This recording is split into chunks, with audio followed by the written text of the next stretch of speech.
নমস্কার।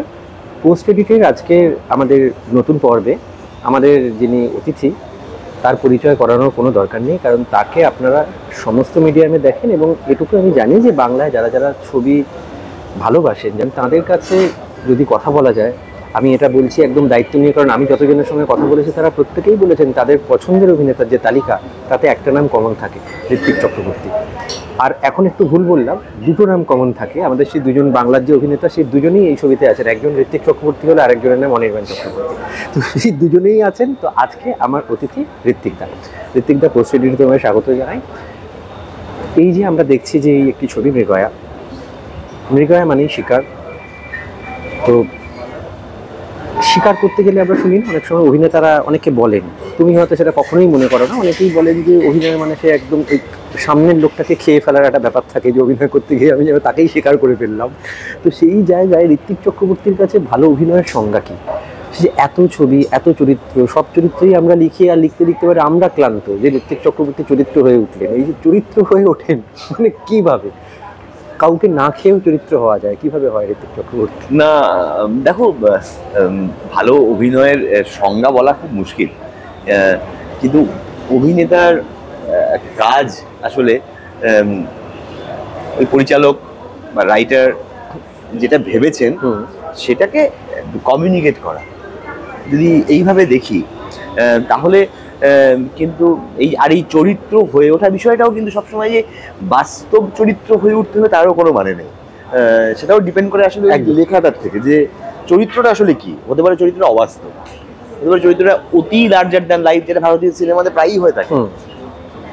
তো সেই চরিত্র হওয়ার যে প্রক্রিয়াটা সেটা শুরু হয় স্ক্রিপ্ট থেকে।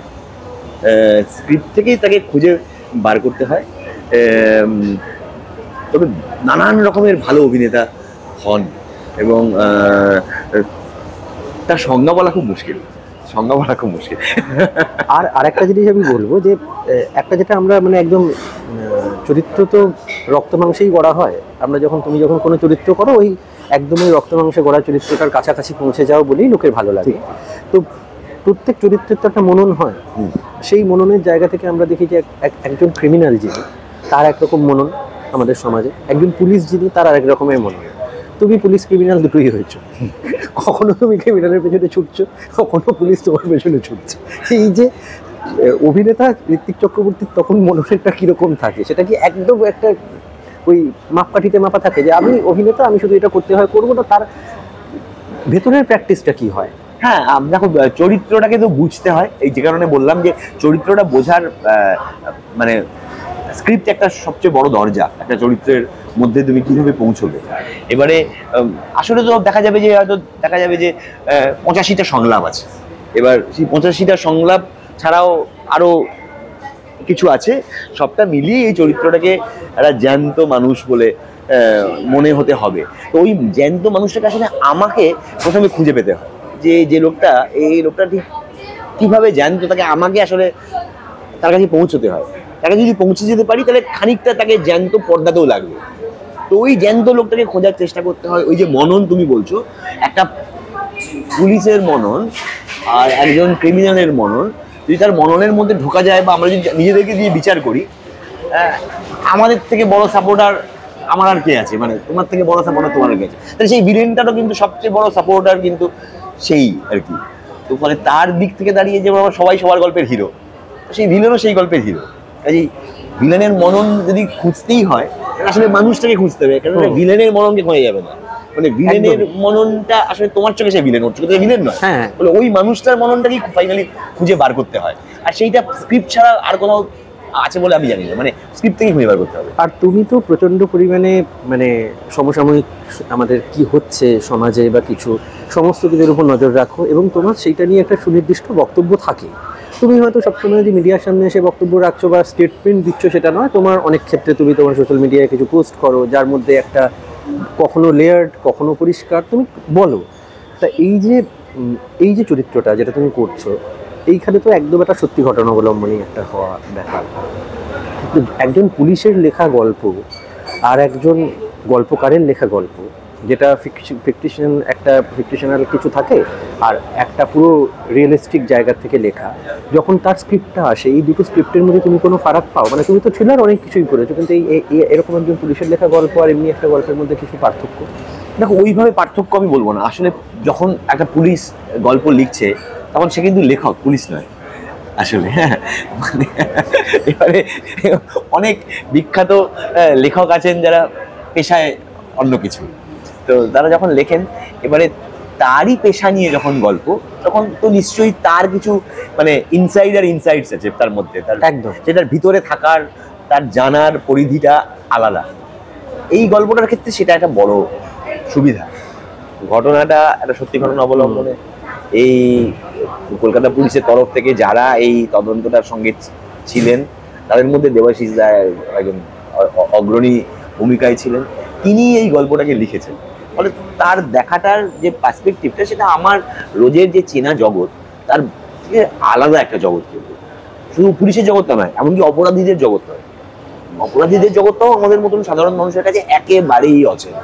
মানে আমরা যে বাংলা গোয়েন্দা গল্পের যে অপরাধীদের দেখি, যে অমুকের সেক্রেটারি, অমুকের কাকা খুনি, ব্যাপারটা তা নয়। ব্যাপারটা প্রপার ক্রিমিনালরাই এই ক্রাইমটা ঘটাচ্ছে। হ্যাঁ, আর সেই জগৎটা কিন্তু আমাদের মতো সাধারণ মানুষদের একেবারে অচেনা। এখানে যে ক্রিমিনাল সৌরভ যে চরিত্রটা করেছে, সেটা একটা ট্রাইবাল ক্রিমিনাল একটা গ্যাং, যারা বহির্বাংলার প্রবাসী একটা গ্যাং, যারা অনেক সময় বাংলায় এসে ডাকাতি করে, খুন করে, লুটতরাজ করে। তো এটা একটা ফ্যাক্ট। সেই জগৎটা কিন্তু আমাদের অচেনা, এবং সেই জগৎটা কিন্তু ওই লেখক যিনি লিখেছেন তিনি জানেন বলেই লিখতে পেরেছেন। তিনি ঘটনাচক্রের পুলিশ না হলেও অন্য কিছু হলেও লিখে ফেলতে পারতেন, কিন্তু তাকে তো জানতে হয়। এইখানে সেই কিন্তু আছে, সেই ইনসাইটটা আছে, যেটা পুলিশদেরকেও একটা অদ্ভুতভাবে অচেনাভাবে দেখছি, যেভাবে পুলিশরাই দেখা সম্ভব। মানে যেটা বলছি, যে একটা কোনো ভয়ঙ্কর ধরো ক্রাইম সিন, একটা পুলিশ সেখান থেকে বেরিয়েই তার সহকর্মীর সাথে চা খাবেন, চা খেতে জিজ্ঞাসা করবেন তো ছেলের রেজাল্টটা কেমন হয়েছে, তো বাবা কেমন আছেন, একদম বাতের ব্যথাটা কমেছে কিনা। এই অ্যাপ্রোচটা তো আমরা সিনেমার পুলিশকে দেখি না, কিন্তু আমরাও যখন ধরো তুমি একটা খুব সাংঘাতিক একটা কোনো ঘটনা কভার করে এলে, সেটা খুব মর্মান্তিক, তার যতটা কষ্ট তোমাকে কষ্ট দিল, বেরিয়ে এসে তুমি আবার অন্য কথা বলবে, যেটা একদম এই ব্যাপারটা এই চরিত্রগুলোর মধ্যে আছে, যেটা আমরা কিন্তু বাংলা সিনেমা করে দেখি। ভয়ঙ্কর একটা টাফ টাইমে এরা হাতে বন্ধু নিয়ে দাঁড়িয়ে আছে, গালা লোক ছুটে আসছে, তখন ওরা আলোচনা করছে ওই রাত সকাল কালকে যে আমরা এটা খেলাম, কাবাবটা খেলাম, ফালতু তেল, হ্যাঁ, পেটটা কিন্তু বিচ্ছিরে। এই জিনিসটা যে হচ্ছে ছবির মধ্যে, এটা বাস্তব, এটা হয়তো মজাও, কিন্তু এটা বাস্তব আর কি। হ্যাঁ, মানে তখন হয়তো মরেও যেতে পারে, সেই সময় আরো বলছে কালকে ওই কাবাবটা খাওয়া ঠিক হয়নি, খুব বাজে তেলে বানিয়েছিল। তো এইভাবে যদি দেখতে পাওয়াটা, কিন্তু হয়তো উনি পুলিশ বলেই দেখতে পেয়েছেন, আমরাও পুলিশ বলেই বুঝতে পারলাম যেটা হতেই পারে, এটাই হওয়া স্বাভাবিক, তো করতেও পারলাম। আর এই যে মানে এই প্রত্যেক পেশার যারা মানে শক্ত পেশা নরম পেশা বলে তো কিছু হয় না, সব পেশাই তার জায়গা। এইবার সেই জায়গায় তাদের যে লাইফস্টাইলটা, আর একজন মানে পুলিশের লাইফস্টাইলের মধ্যে যেটা একজন অভিনেতার লাইফস্টাইলে যে শৃঙ্খলাটা রাখা সম্ভব, পুলিশ সেটা রাখতে পারেন না। মানে তাদের প্রয়োজনও নেই, রাখলে মুশকিল, এবং তার কাজটা হবে না, নিয়ম থাকে না বা কিছু থাকে না। তো এইরকম একটা সময় দাঁড়িয়ে, যেখানে পুলিশ শব্দটা একটা প্রশ্নচিহ্নের মুখে দাঁড়িয়ে রয়েছে আমাদের সমাজে, সেই রকম সময়ে চারজন পুলিশ আবার পর্দায় আসছে, এইটাকে তুমি মানে কতটা অন্যরকম ভাবে দেখো, যে এটা কি খুব দরকার যে পুলিশের যে ভাবমূর্তি ফেরানোর জন্য, মানে এটা তো সত্যিই আমাদের সমাজে পুলিশের ভাবমূর্তি টিকে থাকাটা খুব প্রয়োজনীয়তার একটা ব্যাপার, তো সেইটার জন্য কি এই ছবিটা খুব প্রয়োজনীয় ছবি বলে মনে? এইভাবে আমি সত্যি কথা বলতে আমি দেখি না। এটা কলকাতা পুলিশেরই একটা ঘটনা, এবং কলকাতা পুলিশের একটা সফলতার ঘটনা। সেই পাশাপাশি এটা কিন্তু একটা সিনেমা, মানে এটা কিন্তু পুলিশের ভাবমূর্তি বানানোর জন্য নয়, এটা বসে দারুণ করে এনজয় করার জন্য। এবং এই ঘটনাটা সত্যি ঘটনাটা যেমন কোনো একটা ভাবে পুলিশের ভাবমূর্তিকে উজ্জ্বল করে, তিনি পুলিশেরই বিভিন্ন ঘটনা পুলিশের ভাবমূর্তিকে উজ্জ্বল করবে, সিনেমা নয়। আপনারা শুনতেই পাচ্ছেন যে ঋত্বিক চক্রবর্তীতেই আছেন, তিনি যেরকম উত্তর দেন সোজা সাপটা সেভাবেই তিনি উত্তর দিলেন। এবং আমার যেটা জানা সেটা হচ্ছে যে অভিনয় করতে করতে অনেক সময় হয় আমরা বিভিন্ন চরিত্রের সঙ্গে একাত্মবোধ করেন অনেক অভিনেতা, আবার মানে এরা সব চরিত্রের ক্ষেত্রে সম্ভব নয়, ক্রিমিনালের সঙ্গে একাত্মবোধ করলে মুশকিল, কিন্তু মানে নর্মালি তুমি যখন একটা চরিত্র করো, তুমি যখন এখন অনেকগুলো কাজ করো, এবার এরকমও তো হয় যে আজকে তুমি একটা শুটিং শেষ করছো, কালকে তুমি আরেকটা শুটিং শুরু করছো, এক্ষেত্রে তোমার মানে কি মনে করো যে যেটা বলিউডের অভিনেতাদের একটা লেজার পিরিয়ডটা নেবার মতো একটা অবকাশ থাকে, তারা ওই সুযোগটা পান, আমাদের এখানে সেটা অনেক ক্ষেত্রেই সম্ভব নয়, সেটা কি অ্যাকচুয়ালি একজন অভিনেতার প্রয়োজন হয় ওই একটা লে ওভারের টাইম প্রপারলি? দেখো, যেভাবে আমরা কাজ করি তাতে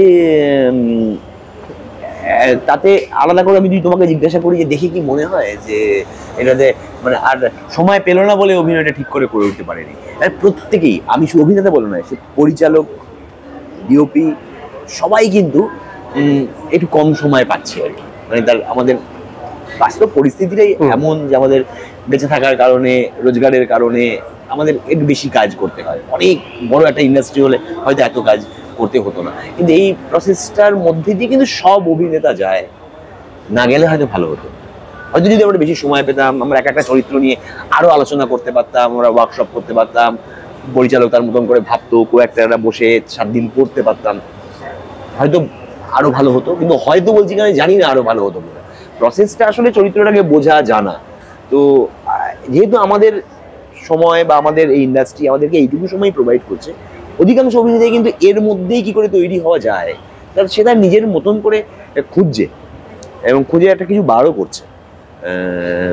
তো যেহেতু আমরা ফাইনালি ব্যাপারটা রিফর্মার নয়, আমরা যেটাকে চেঞ্জ করে দিতে পারবো না, এটার মধ্যে কি করে আমরা এটাকে কোপ আপ করবো সেটাই আমাদের শিখতে হবে বলে আমার মনে হয়। তো সব অভিনেতাই শিখছে। আর আমি একদম শেষ প্রশ্ন তোমাকে করব, সেটা হচ্ছে যে তোমার একটা অডিও প্ল্যাটফর্মও রয়েছে যেখানে তুমি অডিও নিয়ে কাজ করো, সেই জন্য আমি তোমাকে এই প্রশ্নটা করছি যে একজন অভিনেতার অভিনয়টা তো তার শরীরী ভাষা এবং কণ্ঠ দুটো দিয়েই হয়, তো সেইখানে তুমি কি মনে করো যে একজন অভিনেতার কাছে ভয়েস অ্যাক্টিং যেটা সেইটা কতটা জরুরি? আর একজন অভিনেতাকে অবশ্যই তার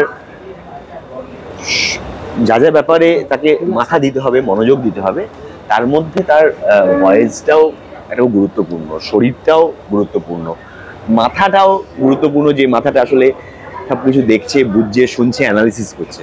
তো তিনটেই কিন্তু জরুরি। একটা তেপায়া টেবিলের যেমন কোন পায়াটা সবচেয়ে গুরুত্বপূর্ণ বলা যায় না, তেমনি মানে অভিনেতারও আসলে কোনটা গুরুত্বপূর্ণ বলা খুব কঠিন। ভয়েস তো মানে আমরা সবাই জানি, মানে ভয়েসের গুরুত্ব তো মানে একদম প্রথম থেকেই আছে অভিনয়, ফলে ওর গুরুত্ব অপরিসীম। আর একটুখানি দর্শকদের যদি বলে দাও মৃগয়া দেখতে আসার কথা। কারণ মৃগয়া আমাদের ছবি 27 তারিখ রিলিজ করছে, খুব জমজমাট, লার্জার দ্যান লাইফ কমার্শিয়াল একটা ছবি, সবাই মিলে হই হই করে দেখার ছবি। 27 তারিখ রিলিজ করবে, অবশ্যই হলে এসে মৃগয়া দেখুন। আজ তবে এই পর্যন্তই। আরও এরকম অনেক সাক্ষাৎকার, অনেক কিছু দেখবার জন্য পোস্ট এডিটে চোখ রাখুন, সাবস্ক্রাইব করুন, লাইক করুন, শেয়ার করুন। নমস্কার।